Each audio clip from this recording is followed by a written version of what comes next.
नमस्कार। History by captain doctor Rajendra J Maan Singh. ऐतिहासिक अध्ययन और अनुसंधान की इस ऑनलाइन कक्षा में मैं captain doctor Rajendra, associate professor department of history, government Doongar college Bikaner, आप सभी का स्वागत और अभिनंदन करता हूँ। विद्यार्थियों, मेरी आज की कक्षा महाराजा गंगा सिंह विश्वविद्यालय बीकानेर के BA द्वितीय वर्ष के द्वितीय प्रथम प्रश्न पत्र के विद्यार्थियों के लिए। और विद्यार्थियों, अध्ययन की इस श्रृंखला के अंतर्गत आज मैं आपसे उसी टॉपिक पर आगे बात करूंगा जिसे मैंने पिछले हफ्ते की कक्षा के अंदर छोड़ा था। विद्यार्थियों, आपको याद होगा कि इससे पहले की कक्षा में मैंने आपसे बात की थी दिल्ली सुल्तान मोहम्मद बिन तुगलक के बारे में। वो दिल्ली सुल्तान मोहम्मद बिन तुगलक जो अपने आप में विविध और नवीन प्रयोगों के लिए जाना जाता था, वह सुल्तान जो अपनी विविध योजनाओं के लिए जाना जाता था, वह सुल्तान जिसने भरसक अपनी तरफ से जनता के कल्याण के लिए विविध प्रकार की योजनाएं लागू की और जन कल्याण की कोशिशें की। लेकिन उसका दुर्भाग्य ये था कि लोग उसका सही मूल्यांकन नहीं कर पाए। उसकी जनता ने, उसके अधिकारियों ने, उसके कर्मचारियों ने उसे नहीं समझा और उसकी योजनाओं में उसका साथ नहीं दिया। जैसे जैसे सुल्तान की योजनाएं असफल होती गई, वैसे वैसे सुल्तान का क्रोध और ज़्यादा बढ़ता गया और उसने अपने समय में होने वाले विद्रोह को काफ़ी क्रूरता के साथ कुचलने की कोशिश की, लेकिन विद्रोह की संख्या बढ़ती गई। तो आइए आज हम उसी सुल्तान मोहम्मद बिन तुगलक की योजनाओं में से कुछ योजना के बारे में बात करेंगे। और आज विद्यार्थियों, मैं आपसे सुल्तान मोहम्मद बिन तुगलक की जिस योजना के बारे में चर्चा करने वाला हूँ, वह चर्चा काफ़ी महत्वपूर्ण है। और विद्यार्थियों, इस योजना का संबंध था सुल्तान की सांकेतिक मुद्रा प्रणाली से। सुल्तान मोहम्मद बिन तुगलक काफ़ी पढ़ा लिखा और काफ़ी विद्वान व्यक्ति था और वह मुद्रा क्षेत्र के अंतर्गत विविध प्रकार के सुधार करना चाहता था। उसने तत्कालीन मौजूद मुद्रा प्रणाली में सुधार किया और मौजूदा सिक्कों को उसने सुंदर रूप प्रदान किया और उसने उसके ऊपर सुंदर सुंदर आयतें भी लिखवाई। वह सोने और चांदी के सिक्कों में जो अनुपातिक अंतर था उसको सही तरीके से निर्धारित करना चाहता था और उसने एक नवीन प्रकार की मुद्रा चलाई जिसे दक्कनी के नाम से भी जाना जाता है। उसने सोने के सिक्के का जो वजन 175 ग्रेन था उसको बढ़ाकर 200 ग्रेन किया और उसे दिनार का नाम दिया। इसी प्रकार से चांदी का भी एक नवीन सिक्का उसने चलाया जिसका भार 140 ग्रेन था। 1329-30 के आसपास यह मुद्रा सुधारों की योजना प्रारंभ की गई। 1332 में उसने सोने के दिनार को वापस 175 ग्रेन कर दिया। वह मुद्रा प्रणाली में विविध प्रकार के सुधारों का इच्छुक था और वह ये चाहता था कि बहुमूल्य धातु चलन के प्रयोग में आने से जो उसमें गिरावट होती है वह बचे। इस उद्देश्य से और इसके अलावा उसने चीन और ईरान के शासकों से भी प्रेरणा प्राप्त करके जहाँ सांकेतिक मुद्रा का चलन मौजूद था और इसके अलावा काफ़ी अन्य तथ्य जिनके बारे में मैं भी विश्लेषण करूंगा, उसको अपनाकर उसने अपने तांबे और कांसे के सिक्कों का मूल्य चांदी के सिक्कों के बराबर निर्धारित किया और जनता से यह कहा कि जन व्यवहार के अंदर वह तांबे और कांसे का सिक्के का प्रयोग करे और जब उसे चांदी की आवश्यकता होगी तो उन्हें चांदी दे दिया जाएगा। लेकिन सुल्तान की इस योजना को लोग सही तरीके से नहीं समझ पाए। वास्तव में जनता यही चीज़ दिमाग में लेकर चल रही थी कि चांदी चांदी है, तांबा तांबा और कांसा कांसा है। और बर्नी अपनी तरफ से ये लिखता है कि हिंदुओं ने सुल्तान की इस योजना को असफल कर दिया। उन्होंने सुल्तान के द्वारा डाले गए सिक्कों के अनुरूप जाली सिक्के बनाने चालू किए और वो लिखता है कि हर हिंदू का घर टकसाल बन गया है। लेकिन वास्तव में ऐसा नहीं था। बर्नी का यह दृष्टिकोण बाएं से एक पक्षी दृष्टिकोण है। वास्तव में न केवल हिंदू बल्कि मुसलमान भी सब इस कार्य में लग गए और लोगों ने सुल्तान की योजना में विश्वास नहीं जताया और लोग भुगतान में तांबे और कांसे का प्रयोग करना चाहते थे। जब देने की बारी आती तो वो तांबा और कांसा देना चाहते थे और जब लेने की बात आई तो उन्होंने सोने और चांदी की डिमांड की।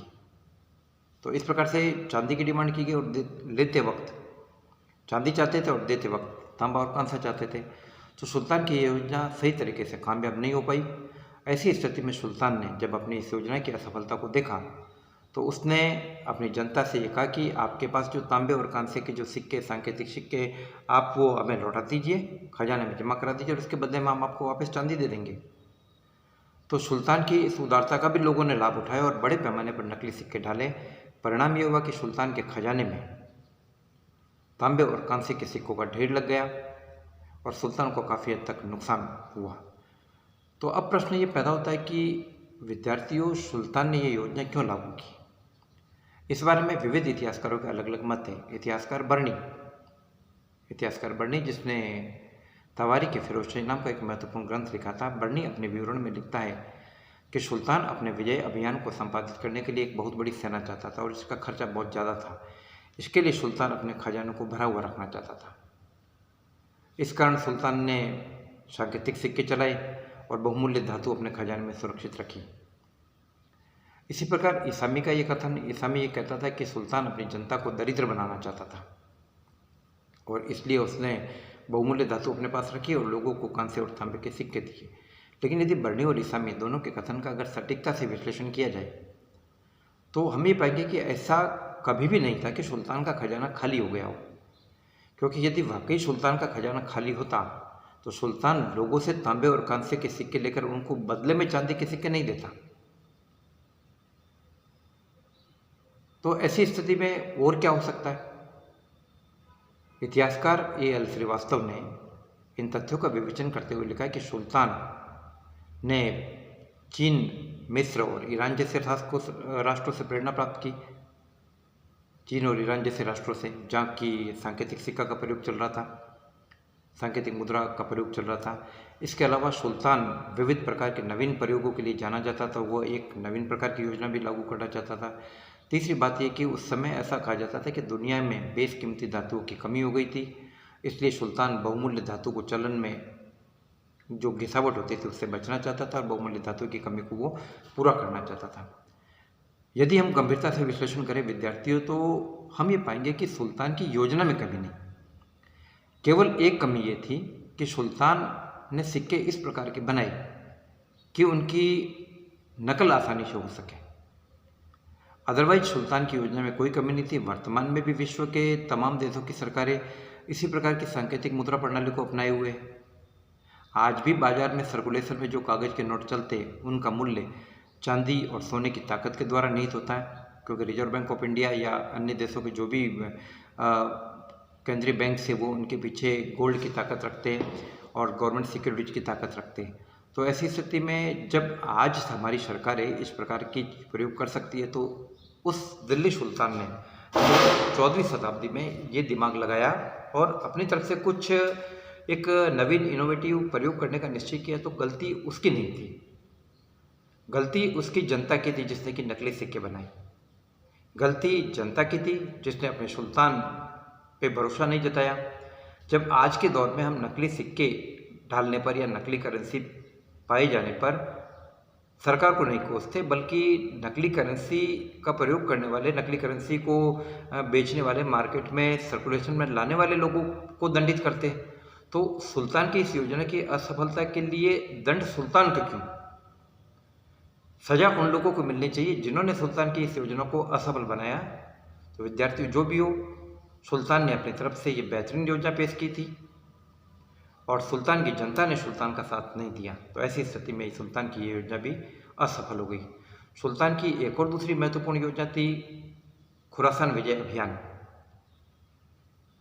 खुरासान की राजनीतिक परिस्थितियों में परिवर्तन हो गया था और खुरासान के मंत्रिमंडल के कुछ लोग, जिसमें तारमासरीन भी था, वो दिल्ली सुल्तान मोहम्मद बिन तुगलक से मिला, उसके दरबार में शरण ली और उसने मोहम्मद बिन तुगलक से ये कहा कि सुल्तान खुरासान पर अधिकार कर ले तो सुल्तान के लिए काफ़ी फ़ायदे की बात होगी, काफ़ी महत्वपूर्ण बात होगी।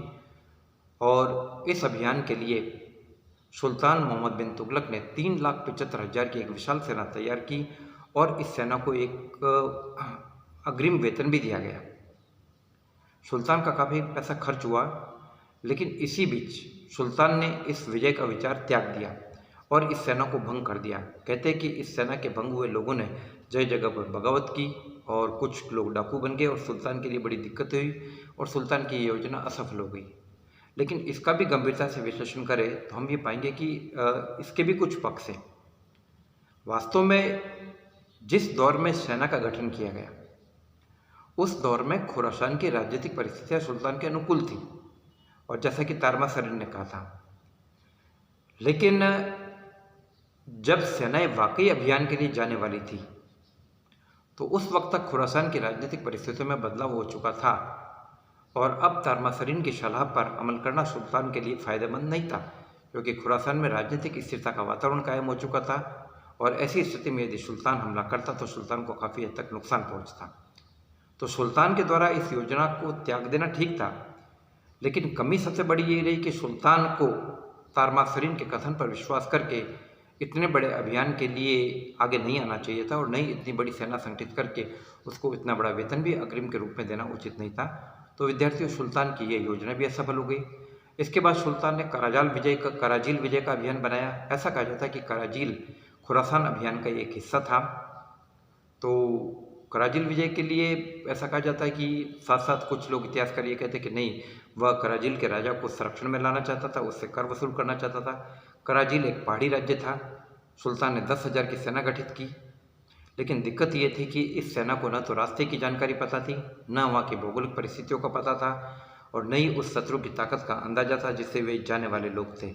इतिहासकारों का कहना है कि यह योजना सुल्तान को बहुत ज़्यादा भारी पड़ी, और सुल्तान के कहते कि 10,000 में से केवल 10 लोग ही बाहर आ पाए, सुरक्षित आ पाए। लेकिन सुल्तान के पक्ष में इस योजना का सबसे महत्वपूर्ण पहलू यह रहा कि सुल्तान का यह कराजील अभियान सफल रहा, और कराजील के राजा ने सुल्तान को एनुअल रेवेन्यू देना, टैक्सेशन देना स्वीकार किया।